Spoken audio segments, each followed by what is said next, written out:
Hello everyone, thanks for tuning in to today's first video. We're going to have a look at the weather for the next 10 to 14 days for today's first video. Day 10 will take us around the 5th of November. We'll be able to extend out beyond that with the extended GFS and ECM ensembles. And we'll have a look at the 7SB2 at the end of the video for the next 4 weeks. That takes us into the second half of November, of course. Now, I've got part 2 of the 8th Winter 2020-21 update coming up for you at 6 p.m. this evening. It's an analogs-based update, this one. And we're going to be looking at the top 20 snowiest Octobers for Eurasia and the winters that follow those top 20 snowiest Octobers. So that's going to be absolutely great. It'll be coming up at 6 o'clock this evening, part 2 of the 8th winter update coming up then. We're going to begin this one just with a few of your pictures on Discord. So, of course, I've got the GavsWeatherVids Discord server. If you would like to have your pictures featured in Monday's video, then all you need to do is come to the GavsWeatherVids Discord server and post your pictures in the Your Weather Images page. Alternatively, you can post them to contact@GavsWeatherVids.com or share them with us on our social media accounts or email them to GavsWeatherVids@gmail.com. And as I say, Monday's video is being set aside for showing some of your pictures. This one from Michael Johnson. Michael Johnson sent this one through. A stunning day today at St Martin's, Isle of Wight, sheltered side here. Lovely looking afternoon there on the Isle of Wight on the 20th of October. This one from Weather Time Lapses Daily, showing a large puddle caused by Storm Barbara around a week or so ago. This one from Mike Johnson, showing a bit of colour on a damp day to St Mary's on the Isle of Wight. So there we are, damp day, but a little bit of colour on the Isle of Wight there. Got a nice time-lapse there from Iceman. We always love a time-lapse video. Chelsea Beale sent this one through. Quite incredible hailstorm last night. Let's have a look at that then. So there we are, a little bit of hail where Chelsea Beale is. I'm not sure where Chelsea Beale is actually, but looks like there was a hailstorm wherever Chelsea Beale was. This one sent by Ryan56, or these sent from Ryan56, showing cloudy one side of the hill, clear skies on the other. So a couple of nice shots there. Thank you so much to Ryan sending bosons through. Noble Elite posted this one. Took this a couple of weeks back. A nice rainbow picture there from Noble Elite. Dylan Holbrook sent this one through. It was really lovely morning on Friday. Thank you so much to Dylan for sharing that one. Nice sunrise on Friday morning. Weather with Seth posted this one. Here's a double rainbow I saw a few months back after a storm hit. Weather with Seth is on the east coast of the United States. So a double rainbow there a few months back on the east coast. Thank you to Weather with Seth for sending that one through. And then Noble Elite sent this one, a pretty crisp and cold but beautiful sight this morning in northwest London. Thank you so much to Noble Elite for sending that through. So if you'd like to have your weather pictures featured in the video, so all you need to do is share them on the GavsWeatherVids Discord server. You can find a link to that in the description with videos at YouTube. You can post them to the comment box at GavsWeatherVids.com. You can share them with us on our Facebook and Twitter pages, and also you can email them to us at GavsWeatherVids@gmail.com. And as I say, Monday's video is set aside for showing some of your weather pictures. Thank you so much, everybody, for doing that. Right, let's crack on then. CET, so central temperature for October, provisional to the 25th of October, is looking like this. 10.7, standing at 10.7. That's 0.2 degrees below average. So basically around average for the 25th of October, setting out 61 to 1990. a little bit below average, set against 81 to 2010, I would have thought. But there we go, 10.7. I think we're going to finish up probably somewhere quite close to around 10.5. I don't think, it's going to be particularly big deviation either way this month. A couple of weeks ago, it did look as though we was, odds on to have a colder than average month, but of course, it has turned a lot milder in the second half of October. We've got a few cooler days coming up over the next few days. I mean, at the end of this week into weekend, it's going to go very mild. The last 2 days of the month are going to be very, very mild. In the end, I think we're going to average out around 10.5, but it won't be a particularly big deviation from average, I wouldn't have thought. It's going to be saying unsettled as well. These are the 500 millibar high anomaly flow charts for Penn State University for the next week to 10 days. We've got the ECM WF on the top, and the GFS, which we will have in a moment, is on the bottom. So 500 millibars is an area in the absolute high pressure and low pressure are being moved around by the jet stream running above. Blue extrapolates to below average heights, which is low pressure. Yellow, orange, and red to above average heights, which is high pressure. We can see that with the ECM, we've got this area of high pressure sitting to our south, and low pressure is up to the north. We're bringing quite a strong westerly flow from off the Atlantic, west to north westerly, looking unsettled in the 7 to 10 day time frame. Remember, day 10 is going to take us around the 5th of November, so up towards bonfire night. We're looking unsettled and Atlantic trim with quite a strong zonal flow. The GFS looks like this. So the low pressure is weaker with the GFS. It is still there to the north, but it's weaker compared to the ECM. And the higher pressure is further northwards with this one. So this is slightly less unsettled in the 7 to 10 day time frame. Nevertheless, they are both westerly. They're both Atlantic driven. They're both low pressure dominated on, generally in terms of the northern hemispheric setup anyway.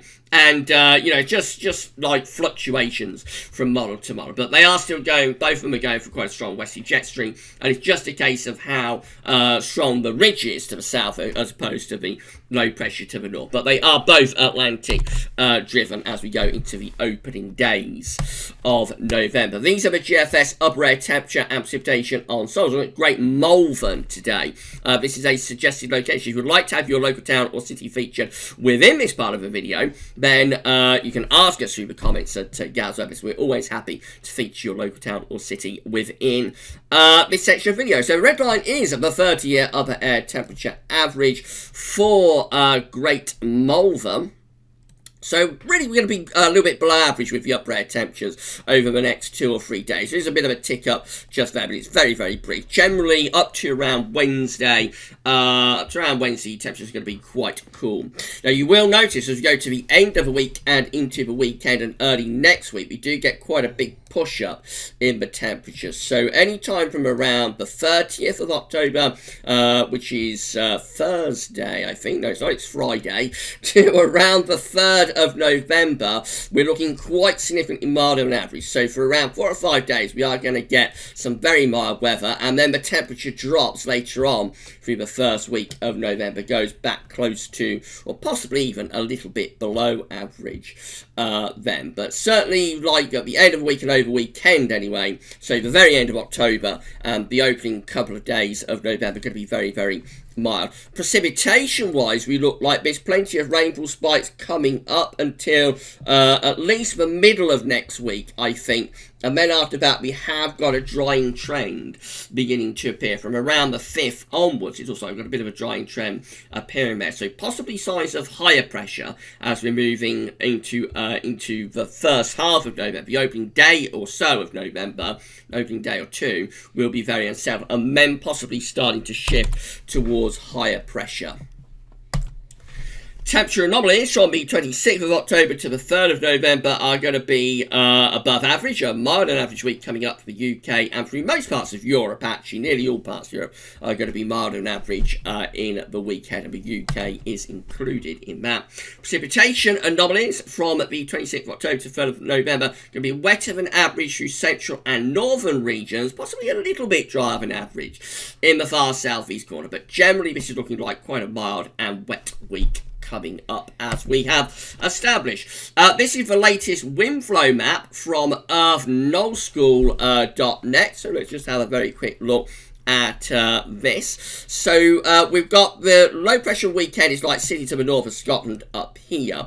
Our next main area of low pressure, our next significant area of low pressure, is out in the Atlantic. That contains the remains of ex-hurricane Epsilon, of course, and this is going to give us a spell of wet and windy weather through tomorrow and into Wednesday as well. Very tightly packed ice bars going to be wrapped around this area of low pressure. You can see how significant the low pressure already looks, and it is going to deepen further actually in the North Atlantic as we go through into tomorrow, giving proper wet and windy conditions through the middle part of the week. This is how the UK Met is looking for Thursday then. So on Thursday, we've got rid of that significant area of low pressure we're going to have on tomorrow and Wednesday, but we're still unsettled, and we've got the next lows in the Atlantic and also a push of much milder winds heading our way from the central part of the Atlantic Ocean. So that's Friday. Low pressure to northwest Scotland will bring wet and windy weather into the north and west, but with these southwesterly winds, it is going to be very, very mild indeed. Heading through to Saturday and on into Sunday, we remain unsettled with winds in from the southwest. It's going to be mild right way up to Sunday, which of course Sunday is the 1st of November. Going to be mild or very mild with bands of rain swinging across the country, and there will be showers included in with that as well. Okay, moving on to the GFS 6Z. This is what we're seeing for Thursday. Again, a push of mild or very mild southwesterly winds on Thursday with another band of rain moving in off the Atlantic as well. Could take until the end of Thursday to get those milder temperatures through to the north and east, but by Friday we're all in this envelope of warm winds from the southwest, and again there will be further outbreaks of rain across western parts of the country as well. Over the weekend we're going to keep things unsettled wind direction. The isobars generally come from the southwest, so it will remain mild or very mild, particularly for more southern parts of the country. In the north, temperatures will be that little bit lower, and further low pressures rattling through into the beginning of next week. But eventually, by Tuesday, 3rd of November, week tomorrow, we then start to pull in some cooler air from the northwest. So the first couple of days of November looking very mild, and then it begins to cool down. Actually, swinging the wind into the north there as we go through to Wednesday the 4th of November, a little bit of a northerly pushing down across the country. That will bring colder air with it potentially, and then in comes high pressure again as we go through to Thursday the 5th of November. We start to get some higher pressure building back in off the Atlantic. We'll be cold within that ridge though. Winds have gone into the north to northeast, so temperatures will be a lot lower within that ridge, and probably low enough for night frost actually. That's bonfire night, of course, a seasonably chilly feeling bonfire night. If that comes off, high pressure dominates as we go through to Friday the 6th of November, just beyond day 10. Still a lot of high pressure domination going on. It will still be quite cold under that area of high pressure as well. Then move on into a very extended range of a GFS run, and the high pressure generally situates to our west, bringing in winds from like a westerly to northwesterly type direction, probably still quite chilly even then. And we head up towards the end of this GFS 6Z run, which again, the high pressure out to our west, and we're pulling in winds from like a north to northeasterly direction. We're just on the periphery of a cold plunge. If I show you the upper air temperatures there, you'll see that Scandinavia's got a proper cold plunge. We're just on the very edge, just on the very periphery of that, but it would only take a very slight adjustment a little bit further westwards with this ridge, and we'll start pulling in cold air from the north. As it is, it's quite chilly, really. From around day 10, the GFS is quite chilly, I have to say. Or from around day 9, probably, the GFS is quite chilly today, with winds in from a northwesterly type direction.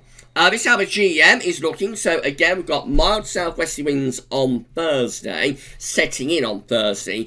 May take until Friday before we get the temperature up in northern and northeastern parts of the country, but all areas look very mild as we go through into Friday, with further rain at times, particularly so in the north and west. We just keep these mild southwesterlies going into the opening days of November as well, before a little bit of a change takes place as we move up towards day 10. High pressure begins to centre over northern France and southern England. That starts to settle things down a little bit, and temperatures will begin to lower under that ridge for England and Wales. Anyway, probably still very mild though for Scotland and Northern Ireland as the wind remains from a southwesterly direction.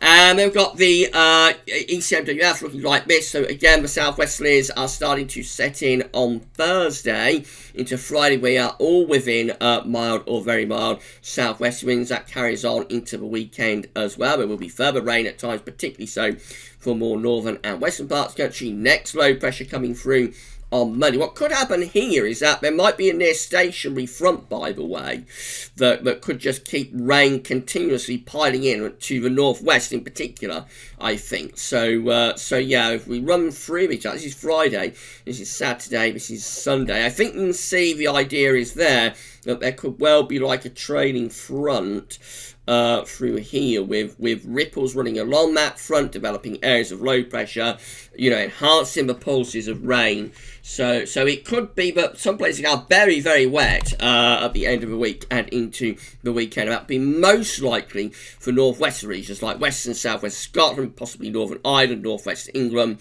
north and west Wales. And on the eastern side, though, there may not be too much in the way of rain actually from this pattern. It could be one of those situations where, like on the western side of the hills and mountains, that's where we have copious amounts of rain, but over on the eastern side of the hills and mountains, it's quite a lot drier. It's just something to keep an eye on. It could turn very, very wet, I think, some parts of the country with this southwesterly pattern we've got setting in at the end of the week and into the weekend, but not for everyone. Then go through up towards day 10, we start to turn things a little bit cooler. Winds going to west-northwest, temperatures return back towards average. That's how we look as we get to day 10, which is the 5th of November, bonfire night. Again, we've got high pressure to our south-southwest, low pressure to our north-northeast. We're bringing in the wind from a westerly direction. So yeah, we could have further showers, if not so long spells of rain, and temperatures might start to lower in the north then as well. This rainfall forecast based on that ECM run. So let's just have a quick look at these charts. So showery today, and then in comes tomorrow's wet weather. We'll all get some heavy rain tomorrow, and then back to showery conditions for Wednesday. Next batch of rain is heading in on Thursday. That gives us another soaking, and then we go through into Friday with rain, particularly for western parts of the country. Lots of rain piling into the west, and you see how rain just continues through these northern and western parts of the country as you go through into the weekend. Just regular pulses of rain pushing through. So you do get the impression with this that some places will be very, very wet at the end of the week and into the weekend. Looking really wet there, for example, across Wales, northern England, southwest Scotland and northern Ireland. That's into the start of next week. Eventually, all of the low pressure and trailing fronts get pushed away, and we go into a cooler west-northwesterly, feeding in sunshine and showers. As the air begins to go colder, the showers, you'll notice the greens turning up over Scotland. The showers do start to turn wintry over higher ground up in the north as the air begins to cool down. These are the options that are on the table within the ECM ensembles today. For day 10, it gets us to the 5th of November, of course. It's from the Icelandic Met Office. Have 30 members of the ECM ensembles with low pressure to our north, high pressure is to the south. We're bringing in like a flat west-northwesterly flow. That includes the control and the operational run too. 15 have high pressure centred right over the top of the country, low pressure going further northwards. That's more in line with what the GFS is doing, I think, building up some higher pressure. So there are ECM ensemble members that are going with that high pressure idea by bonfire night, colder and drier. And then we have 6 that have high pressure even further north and northwest. They have the high pressure to our northwest, low pressures to our south, and winds are in from more of an easterly direction then. So yeah, there's a range of options, but it does look as though as we get to around day 10, we are probably favouring some higher pressure. In 2 weeks' time, these are the options that we've got. This gets us to the 10th of November. So with this, we have got 19 members of the ECM ensembles with low pressure to our north, high pressure to our west-southwest. Winds are in from like a west-northwesterly direction with that. 13 with high pressure over southern Scandinavia and winds coming in from the east. That's going to be drier and colder potentially. 10 with low pressure to the north, high pressure to the south. Winds are sort of flat westerly with that one. And 9 with high pressure right over top of the country. So obviously that's going to be mainly dry, but it could be quite cold from frost and fog. So again, it's a range of options, isn't it? We've got 19 there that still look quite unsettled. 13 that are settling things down via a Scandinavian high. 10 again, but are quite unsettled, and 9 down here that are high pressure dominated. So these are the 2 higher pressure ones, the 13 and the 9, but we've got the 19 and the 10 just here that are more unsettled. So it really is all up for grabs as we're going into early or the first half of November. I think we will get some higher pressure and drier and colder weather, but how long it lasts remains to be seen. This is how the CFSV2 is looking. So these are 500 millibar heights breaking down to week periods. The first week period will take us from the 26th of October to the 3rd of November. The coming week is unsettled with low pressure to the northwest, high pressure to the southwest, and winds are in from the west to eventually southwesterly type direction. Week 2, CFS wants to build up high pressure. This is the 2nd to the 8th of November. High pressure begins to take over. Low pressure is pushed northwards. Jet streams moving north as well. That is turning drier, but potentially it's also starting to turn colder as well.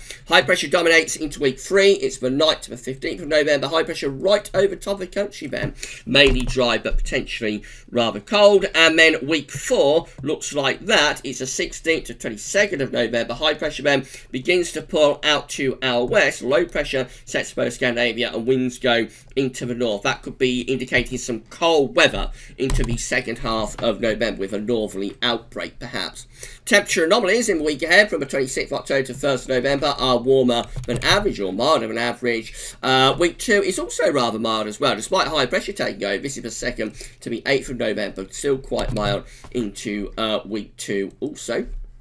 Week 3 sees the temperature beginning to lower. This is the 9th to 15th of November. Temperature starting to lower then. And by the time we get through to week 4, which is the 16th to 22nd of November, we're actually going colder than average. Temperatures dropping below average in the 4th week. Rainfall anomalies from the 26th of October to 1st of November, wetter than average in most parts of the country. Week 2, precipitation anomaly from the 2nd to the 8th of November is going to be drier than average as high pressure takes over. So we start and settle, then we turn dry. Week 3 looking very dry. This is the 9th to the 15th of November. Very, very dry week coming up there, dominated by high pressure. Week 4 also sort of hints of being a little bit on the drier side, if anything as well. That's the 16th to 22nd of November, possibly just going a little bit drier. Or staying a little bit drier then. But remember, that's when it could be pulling in winds from the north, so maybe wintry showers could start to turn up, particularly for northern and eastern parts of the country. The last thing that I'm going to show you is National Hurricane Center. So we've got Tropical Storm Zeta just here. Epsilon's gone, by the way. So Epsilon is now just an area of low pressure in the North Atlantic. But Zeta is down here in the Caribbean. So Tropical Storm Zeta is currently giving maximum sustained winds of 70 miles per hour with a minimum set pressure of 992 millibars, moving northwestwards at 9 miles per hour. If we click on Zeta and have a look at the forecast for Zeta, so we have to go here, we can see that Tropical Storm Zeta is imminently going to become Hurricane Zeta. So that's a current position of Tropical Storm Zeta becoming a hurricane somewhere off the coast of Mexico very, very shortly, and then moving due northwards through the Gulf of Mexico, smashing into the Gulf Coast of the US yet again, somewhere between Louisiana and Alabama. Sometime around the middle of the week, Wednesday through to Thursday, we'll see Zeta smashing onto the Gulf Coast. Let's have a look finally at the maximum sustained winds, or predicted maximum sustained winds with Zeta. So any time Zeta is going to reach maximum sustained winds of 85 miles per hour. So within the next 12 hours, it's going to power up from like 17 miles per hour maximum sustained to 85. That's quite a significant powering up. That gets it to a Category 1 hurricane, and it looks as though this Category 1 Hurricane Zeta will hit the Gulf Coast of the US sometime around Wednesday through to Thursday. What an incredible season of tropical storms and hurricanes this has been, and still it continues. That's the amazing thing. Still this season goes on. And I can tell you, haven't looked at it, but I can tell you the extended GFS is still playing around with more tropical storms and hurricanes through the first half of November. As well, so on and on goes this amazing 2020 Atlantic hurricane season. We did predict a big season. I didn't actually issue a forecast for this hurricane season. I don't do that at GavsWeatherVids because it's not an area I'm particularly comfortable forecasting for, because it's a little bit outside my area of expertise. But it always looked like this would be a really big season. And but I don't think anybody really envisaged it would be quite to this scale.